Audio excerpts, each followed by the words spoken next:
Today, I wanted to have a brief conversation and touch base with you all on two subject matters that I think are of importance. One is the recent comments made by TNT commentator Charles Barkley, who, as many of you know, is also an NBA legend, formerly played for the 76ers. And he made a comment in which he accused women, plural, not singular, of quote unquote hating on Caitlin Clark. It is not the statement in and of itself that concerns me. Rather, it is what has never come before that statement and or followed. There is no doubt that Caitlin Clark was an exceptional basketball player in the NC2A for the Iowa Hawkeyes. We also recognize that despite her tremendous efforts, that she was still unsuccessful in leading the Hawkeyes to a chip in her 4 years of matriculating. Despite that, she has received numerous accolades as one of the best in the world to ever play in collegiate sports.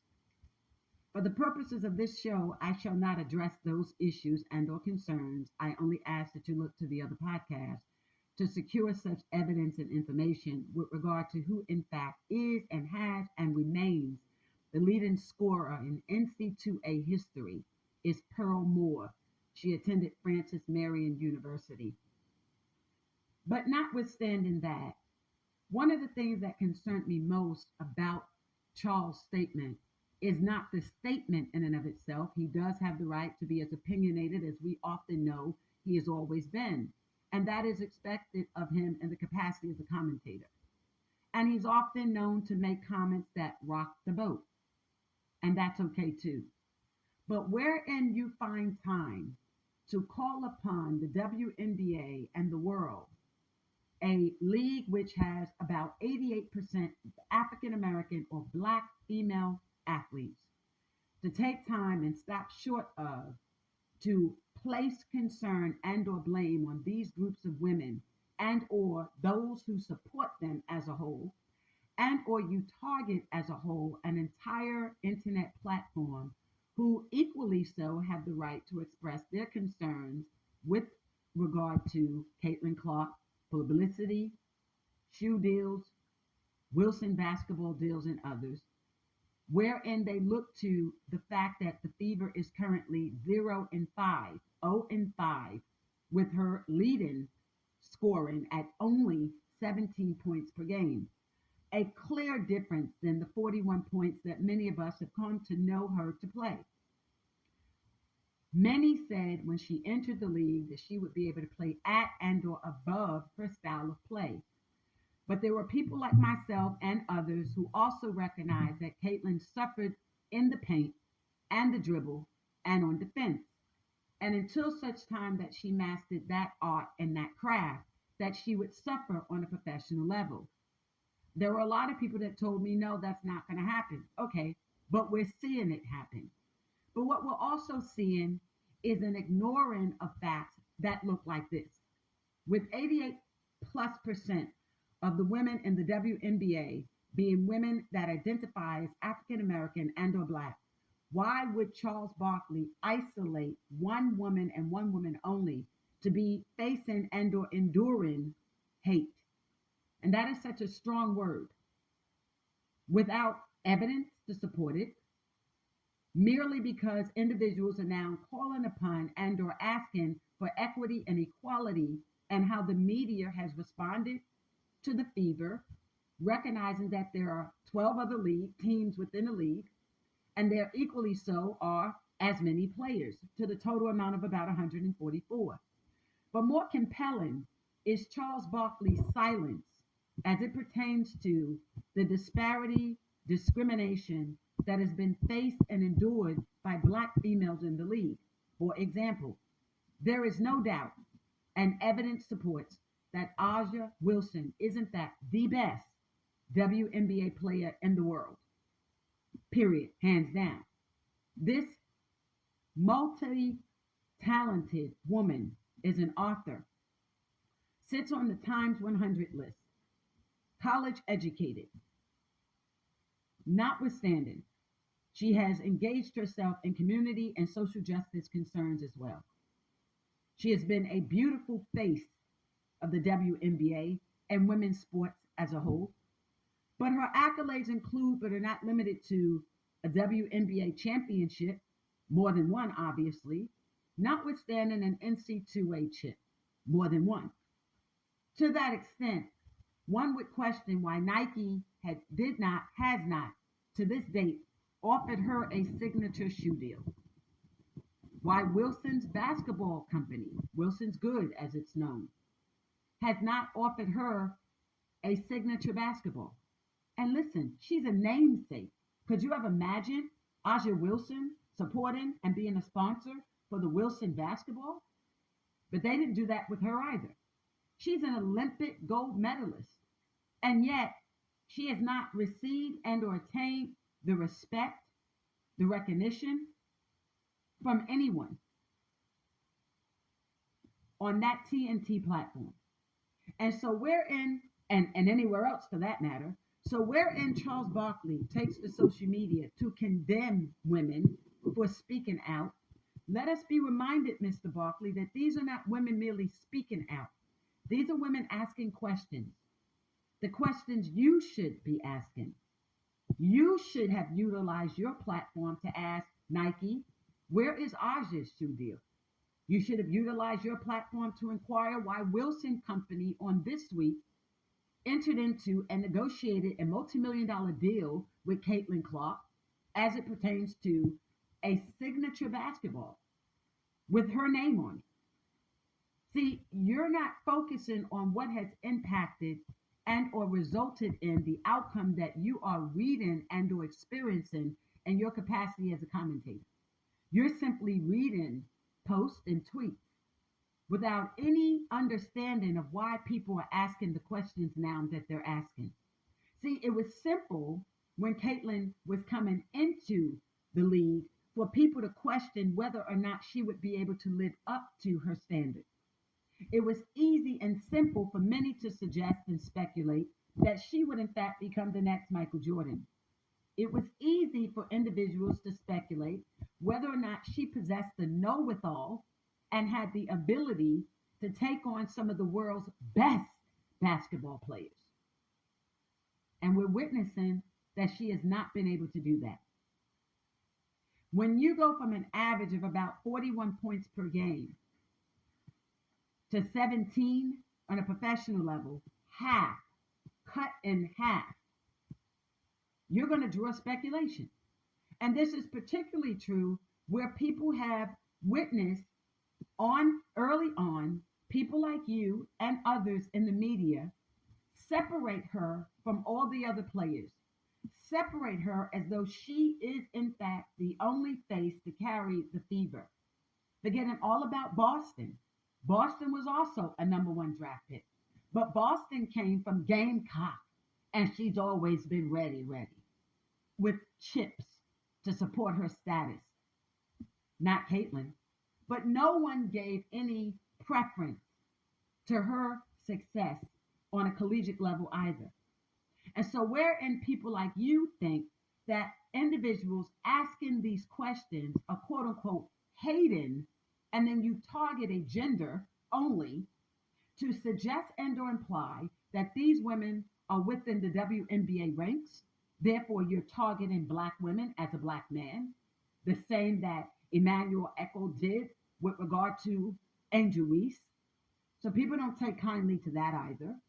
But wherein you're not identifying them based on race, but rather by gender, that is equally of great concern, particularly when you're doing it without facts, particularly when you yourself are doing it in a way which you're not being fair either.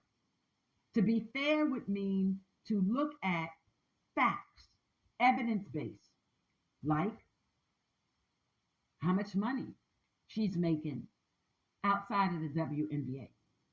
A multi-million-dollar deal with Nike, $10 million for a signature shoe against some of the world's best players, to include her own teammate and other women in the league, as I previously stated, to include Aja Wilson. You're not taking into consideration that people are looking at this young lady not perform at a level that is equal to her performance in an NC2A. And where many of you, yourself included, suggested she can come in and do better and or equal to her performance. We're not seeing that. They are 0 and 5. O and 5. O is an alphabet, but I know many people use it to say O and 5, but she's really 0 and 5. So now people want to live in excuses, denial, and justification with respect to and regarding her lack of performance. Now people want to say it's about the team. But as long as Caitlin Clark is performing, Charles, no one looks to the team. It's Caitlin Clark versus Seattle, 21 points. It's Caitlin Clark versus this team at 17 points per night.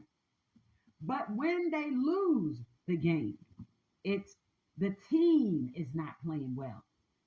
But you all need to remember, the Fever had the worst record in the WNBA. They just secured the lottery to have the first draft pick. And that is a question that a lot of people need to take up, not just as it pertains to the WNBA. Why did you take the league's best and put them on the worst team? Because you're hoping to give that team an opportunity to secure the best talent. But even wherein the Fever has had not one but two of the best talents ever, Gamecock ready, Boston, and now Caitlin, two to come out of the NC2A, they have not been able to perform. So don't be upset and use terms like women are hating on Caitlin merely because women are asking the right questions that you should also be asking. Let me remind you, it was you who about last year or so took on NBA Commissioner Adam Silver regarding Porter's charges for domestic violence. And you made demands with respect to having access to the NBA's policies and procedures pertaining to how they deal with domestic violence because you were challenging Porter. But you didn't do that, and you didn't ask the NBA about how they deal with players like Josh Giddey, a white male player who was under investigation for engaging in sex with underage girls. And that was not his first offense. See, he had about 2 or 3 allegations that were made against him. The most recent one subjected him to an investigation. But you never asked Commissioner or challenged Commissioner on the way he handled Giddey's situation, allowing for law enforcement to complete its investigation before not only Adam speaking out about it, but before he would subject them to any form of discipline, if at all. But wherein you compare that to how he treated Draymond Green with that suspension, Kerry Irvin, and more importantly and compellingly, John Morant, who had not been the subject of any criminal investigation at all, but rather brandishing a firearm that he could legally possess. And that suffered him millions of dollars in losses, and a suspension. No one was subject to aggravated assault. No one was the subject of any type of fear. No one was the subject of a criminal act committed by him, but he was fined and then suspended and lost upwards of almost $16 million. You didn't question the treatment of Kerry Irvin simply reposting an Amazon video, a documentary on what they believe the history of the lost tribe of Israel consisted of, and therefore those individuals identifying and or believing that they represented Jewish people. And wherein a selected group thought that that documentary would in fact present itself as anti-Semitic, they were simply telling their story, not with the intent to create any type of harm. And I would think that Amazon would not have published and or allowed for the release of that video if they in fact believed upon their review of it, because their team include members of the Jewish community too, that it was anti-Semitic or would promote hate. It was a historical, well-documented video. was not intended to create hurt, harm, or offense to any person, place, or thing. It was their story. Were people offended by it? ADL was, the Anti Defamation League. But instead of Adam Silver, who is Jewish, waiting for an outcome, you ultimately saw him speak out, Nike speak out, the same way they did with John Morant. And then we also saw Brooklyn Nets speak out, which ultimately escalated the circumstances, which led to mass protests in New York and a march by this particular group. But Curry was never associated with them. He merely retweeted a post about it. Here's a video. This looks interesting. Should he have maybe seen the movie in its entirety? Maybe. Did he? Maybe. Did he agree with it? Maybe. But that was a First Amendment right.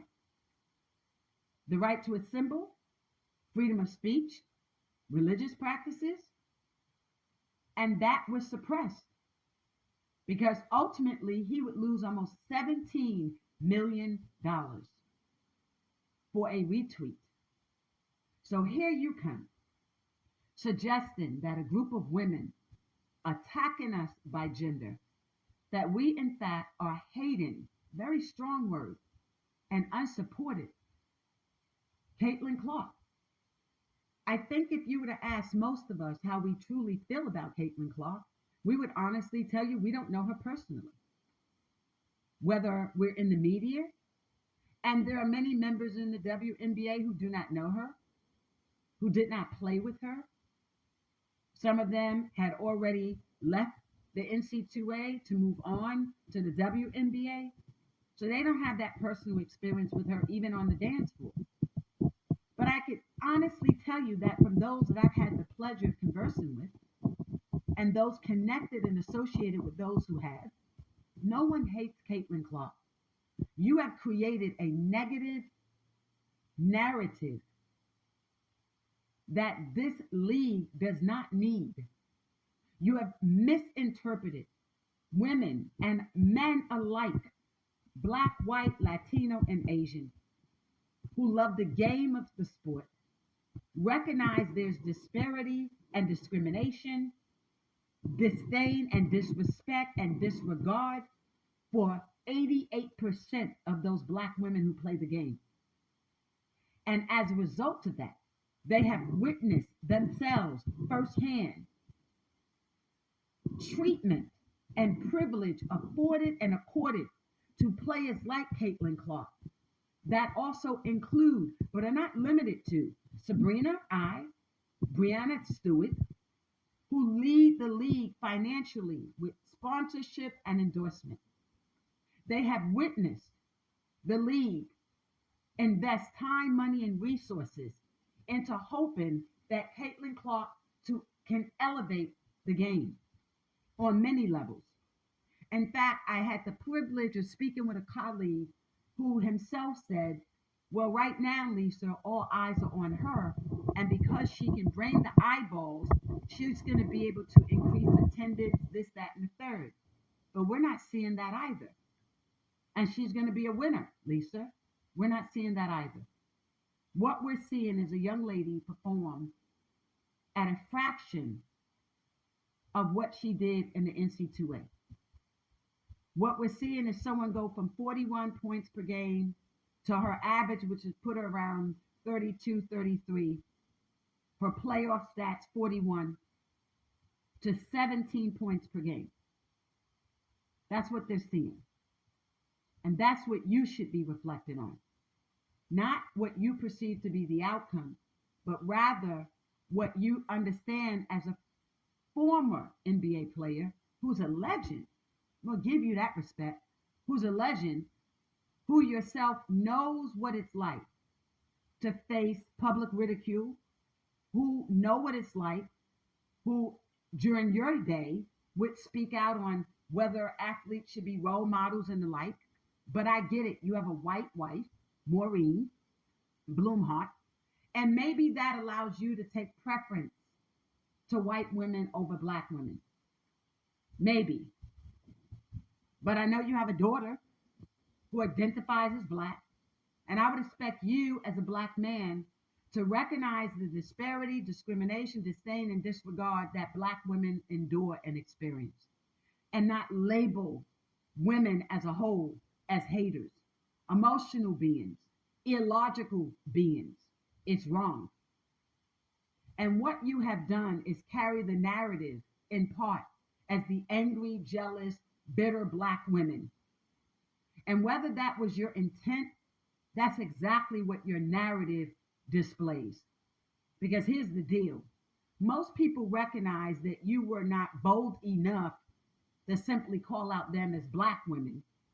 Instead, you threw them all into a pot, and you responded to, in part and indirectly, a comment made rightfully so by Angel Reese with regard to there are more teams in the league. There isn't just one team and or one player. And you were subliminally, indirectly attacking her, as so many have. And she does not deserve that either. If at all, while the likes of you, Kenny, Shaquille, are sitting there, I want to be as respectful as I can. Let me just say it this way. I'm glad that the NBA will be on NBC within a year. And if you listen to my May 2nd show, I was one of the first to state that that was going to happen. I was aware of the $2 billion deal. I posted about it several days before that at the latter part of April at Lisa Hampton _ on Twitter, and then did a show on it. I said it was necessary not simply to get rid of what is happening with the likes of you, Kenny, and Shaquille and company at TNT, but also through the lens that by your being on a cable network and with the recent refusal by Congress to refund the American Connectivity Program, that there are millions of Americans from middle America, rural and urban, who no longer have access to television, internet, or phone services. And as a result of that, they're no longer able to participate in what we witness for those of us who have access to television, games like the NBA, WNBA, and other sports. And it was my hope then and now, as I stated in my tweet in April and my podcast on May 2nd, that I had hoped that the WNBA would move forth, the NBA, would move forth with the NBC deal, because it's going to give access to millions more fans that no longer have access to cable, and the millions of other fans that no longer wanted to pay for cable and streaming and the NBA app in an effort to watch games that many people grew up watching through the regular networks like NBC, ABC, CBS Sports, and Fox. And so recognizing that, but for your extended contract, and recognizing that NBC was not going to bring you on, and in the long run, allowing that contract to run out, which ends 24-25, they did the right thing. And recognizing, more importantly, that the NBA has suffered greatly with a loss of viewership, that part of it, as I researched and recognized to be true, is a result of the switching in the networks, the NBA app, streaming, cable, and those numerous the costs associated with those products and services. That hopefully now, not only will they be on NBC, but also the benefit of NBC also being owned by Comcast, Xfinity, so they'll have access to different things too on the cable side as well. But this will allow for a new generation of people to watch NBA and the WNBA on regular television. And families can be able to converge one with each other and have the opportunity to enjoy the game. And no one will be engaged in hating. But I think it is important, particularly for someone like you, who has always exercised his freedom of speech. And I, for one, as a journalist, recognize the power of the press and the freedom of the press, that you have an IMO. Basically, you're saying, in my opinion, to speak out. But there were many that would say STFU, but I don't use profanity, so it won't come from me. Charles, there's a way that you can do these things where you're not always dogging Black women and the Black community, where you're not always speaking out for issues that impact us. And I get it. You're associated with a group of women, including the wife, that are associated with different types of social justice and reform. And so there's some things you're not willing to address head on as it pertains to things that impact our community too. I am a proud woman that identifies as African American, despite what people think when they see my photo online. That being said, as an African American Black woman, as one who embraces my culture, my people, my women, as a heterosexual woman, of course, I don't expect you or anyone else to come for us as a gender and or as a race of women within that gender. I think you ought to be more responsible and accountable for the choice of words that you have, because you don't have a clear history either in the league, and there were many people that came for you: a drunk, an addict, addicted to gambling, and a host of other words people had for you that I'm going to respectfully not use herein. But that being said, there were others who came to your defense, who said, don't label him, don't hate on him, don't be disruptive regarding him. But then you were the one that would always come back and find a way to say that mass media came along and mass media was abusive and social media was even worse. You were the one that recognized the need for people to speak their truth, and you do it all the time. So people speaking about what they are witnessing firsthand for what people deem to have been and thought was to be historical. It didn't happen for Caitlin. She didn't get a chip. But people told people to be patient. Watch what she's going to do in the WNBA. And when it has not and did not happen, people are speaking out about it.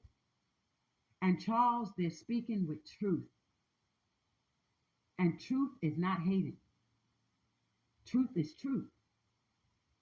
And there's a measure of truth that people like yourself and others don't want spoken around Caitlin Clark. And people don't want to hear that she has not measured up thus far. And I say thus far because if you look in the NBA at slots 4, 5, and 6, that had belonged to the Sixers, New York Knicks, and Indiana. And what is Indiana doing? They're taking on the number 1, Boston. So we know that a person has the ability, or a team has the ability, for a comeback. We recognize that.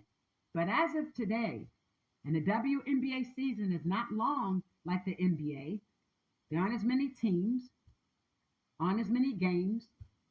And as of today, she is 0-0-5. And that's their record today. And you got to own that. And you have to accept that. And inasmuch as people gave her accolades and uplifted her, as long as people were loving on her, as far as you're concerned, you were great about that.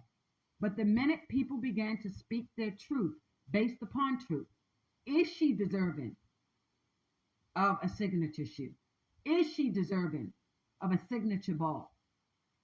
And what you, Nike, Wilson, and a lot of the rest of you who made these Jeff decisions, unlike Fanatics did with the jersey and Dick's Sporting Goods, yeah, they claimed the orders sold out, but they were going to wait until August and October, respectively, before those orders got filled. No, they wanted to wait to make sure that Caitlin would prove herself before they expended the time, money, and resources. And that's what you're trying to cover up when you start trying to silence critics, if you will, when they speak their truth. Thank you for joining me today on Field to Rim podcast, brought to you by Seltzer and Sports. This is Lisa Hampton. Love is selflessly authentic, having all money, power, talent, opportunity now. We are now soft launching on YouTube at Field to Rim podcast. That's our handle. And we're going to be uploading all of the audios that we've done from March 21st up until today's show. And then I'm going to be going live. Oh, yeah. Y'all going to see me live. Thank you for supporting what we've been doing. And continue to subscribe on our website, because that's the audience that I really embrace. I do a lot on social media, but we do some old school methods. I'm trying to rely on people that came before me who know what they know. And some of those methods I've been sharing with the Gen Zs that include, but are not limited to, the email listing, the newsletters. So I've been doing that for about a year or two now under my Lisa Hampton brand, as well as when I was writing for Medium and other platforms in this space. And so all of you, I know, don't follow social media, but I'm grateful that you're following me. But I don't like to consider you followers. I say lead with me. Lead with me. Continue to lead with me. Thank you so much.